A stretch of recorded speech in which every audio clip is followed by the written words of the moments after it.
বাংলাদেশে কিছু এজেন্সি যেই কান্ট্রি ধরবে ওই কান্ট্রি মনে করেন পচায় দিবে। 2023 সালের পর থেকে পচাইছে ফিনল্যান্ডের কন্টেইনার ভরা ভরা লোক পাঠাইছে, এবং প্রতিটা কান্ট্রির ক্ষেত্রেই তারা সেম পলিসি করে, বাল্কে লোক পাঠানোর জন্য সেম পলিসি করে যে ওই ফেক ডকুমেন্টের পসরা সাজায় বসে। ফিনল্যান্ডের এখন এমন একটা অবস্থা যে অরিজিনাল ব্যাংক স্টেটমেন্ট দিলে এম্বাসি বুঝে না যে এটা অরিজিনাল না ফেক। ফেক বইলা অনেকের ভিসা রিজেক্ট করে দিছে অরিজিনাল ব্যাংক স্টেটমেন্ট দেওয়ার পরও। হ্যাঁ, এবং এগুলা এজেন্সির কিন্তু নাম আমি জানি, এবং এগুলা কি কি কাজ করে এগুলাও দেখা আছে। হ্যাঁ, তো এরা হচ্ছে ফিনল্যান্ডারে নষ্ট করছে, সাইপ্রাস তো আগেই নষ্ট হয়েছে, মালটা নষ্ট হওয়ার পথে, কারণ মালটা এখন পাসপোর্ট সাবমিট করলেই আগে যা দ্রুত ডিসিশন দিত, এখন ধরেন অনেক সময় নিচ্ছে। ইটালির প্রি এনরোলমেন্ট বের হচ্ছে না। ইটালির নষ্ট করার পিছনে টিকটিকি কমিউনিটি তো আছেই, টিকটিকি প্ল্যাটফর্মে যে ভিডিও দেয়, এছাড়া আরও কিছু নতুন এদের আবার ভাইয়া ভাইয়া টাইপ অনেক ফলোয়ার আছে, প্রতিদিন 1000-2000 করে ফলোয়ার বাড়ে। এরা কি করে, কিভাবে ব্যাংক স্টেটমেন্ট সাজাবেন এই দেখুন ভিডিও।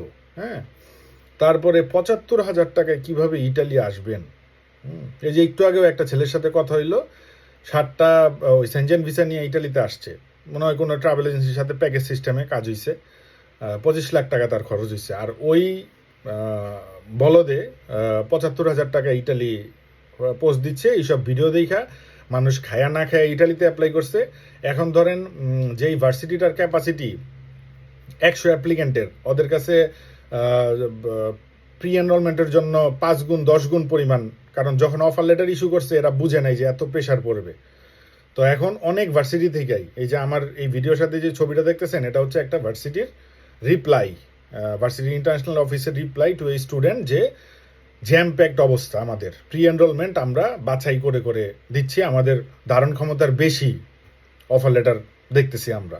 হ্যাঁ, তো এই কারণে প্রি এনরোলমেন্ট পাইতে দেরি হচ্ছে, আর প্রি এনরোলমেন্ট না পাইলে ভিসার জন্য দাঁড়াইতে পারবে না ইটালির ক্ষেত্রে। তো ইটালিও অবস্থা খারাপ করে দিছে, সামনে অবস্থা খারাপ করবে গ্রিসের। এখন নিউজিল্যান্ডের ধরছে, নিউজিল্যান্ডে আগামী 6-7 মাসের মধ্যে, কারণ যারে শুনি সেই এক এজেন্সির পেজ দেখলাম, মানে কি আলিশান অফিস, অনলি নিউজিল্যান্ড আর ইউকে। নিউজিল্যান্ডে মনে করেন পারলে ও পুরা প্লেন বুক করে নিউজিল্যান্ডে লোক পাঠাইতেছে, কারণ ওই যে সেম ফরম্যাটে ডকুমেন্টেশন জমা দিচ্ছে, সেম ফরম্যাটে ভিসা হয়ে আসতেছে, এবং আগামী 6-7 মাসের মধ্যে ও নিউজিল্যান্ডের প্রসেসও খায়া দিবে। তো এই হচ্ছে অবস্থা ওভারঅল। তা এখন কোনো জায়গায় স্পেনের এই যে বিজনেস টিআরসি, যেটা বিজনেস টিআরসি তে আমি অ্যাপ্লিক্যান্টরে অফার দিলেই তারা আমাকে বলে এটা হাই কস্ট ভাই, হাই কস্ট, অথচ সমানে লোকজন কাজ করে এটা এই প্রসেসও মনে করেন ঝামেলা করে দিবে খুব সুন। হ্যাঁ, খুব সুন ঝামেলা হবে, ঝামেলা শুরু করে দিবে নিউজিল্যান্ডে, এই স্পেনের এটা, আর হচ্ছে আপনার ইয়াটা ওই যে গ্রিসের ধরছে মাত্র। ঠিক আছে, তো এর মধ্যেই যারা পারেন সব জেনুইন জিনিসপত্র দিয়া, এখন কিছু করার নাই। ওই যে পৃথিবীর শেষ সময়ে মানে সত্যকে মিথ্যা, মিথ্যাকে সত্য বইলাই গণ্য করা হবে না, তো ব্যাপারটা এরকমই হয়ে গেছে। এখন যারা রিয়েল লোকজন তারা আসলে এগুলার ভিড়ে পইরা, 2 নাম্বারের ভিড়ে পইরা আপনারা হচ্ছে সাফার করতে হবে, কিছু করার নাই। এই সাফারিংয়ের মধ্যে থেকেই আপনাদের জায়গা আপনাদের মতো খুঁজে নিতে হবে। ইটালিতে গেলে এমন সব দেখবেন যে স্টুডেন্ট ভিসায় গেছে, যেগুলা মনে করেন কি বলবো, এগুলা এখন যদি স্ট্যান্ড বাই ওরে বলেন যে তুই আইএলস দে আমার সাথে, ওই দেখবেন যে আইএলসে 5ও পাওয়ার যোগ্যতা নাই, ইটালি গেছে গা। তো এই হচ্ছে অবস্থা।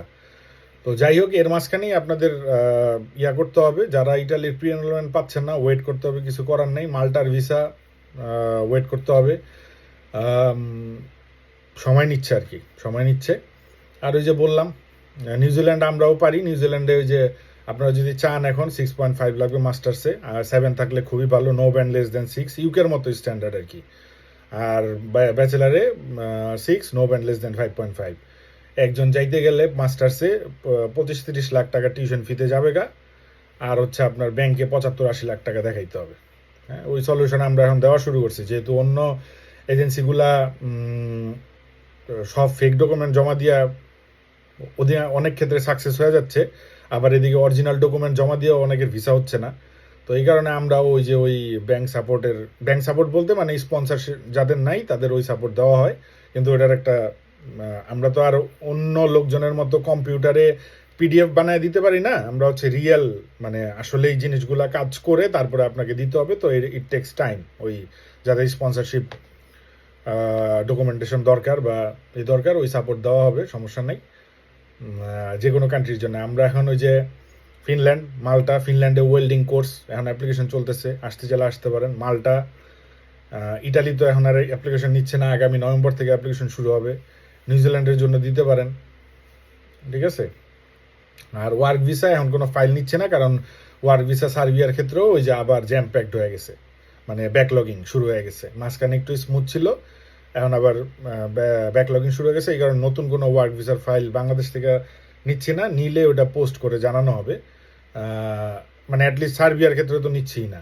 হ্যাঁ, বেলারুশ, টার্কি এগুলার অফার আছে। আর চেক রিপাবলিকে যদি যাইতে চান, ওই যে দিয়েছি তো কিছুদিন আগে পোস্ট, মালয়েশিয়া থেকে যাইতে পারেন। ইউকেতে যারা আছেন, সেনজেনের বিভিন্ন কান্ট্রিতে যারা আছেন, north Macedonia, Serbia, south Korea এইসব কান্ট্রিতে যারা আছেন তারা ওই চেক রিপাবলিকের অফারে যাইতে পারেন আর কি। 6-7 মাস সময় লাগবে, এই আর কি। তো মানে ওভারঅল সিচুয়েশনটা বোঝানোর জন্য আপনাদের জন্য এই ভিডিওটা করলাম আর কি। তো আল্লাহ হাফেজ, সবাইকে ভালো থাকেন।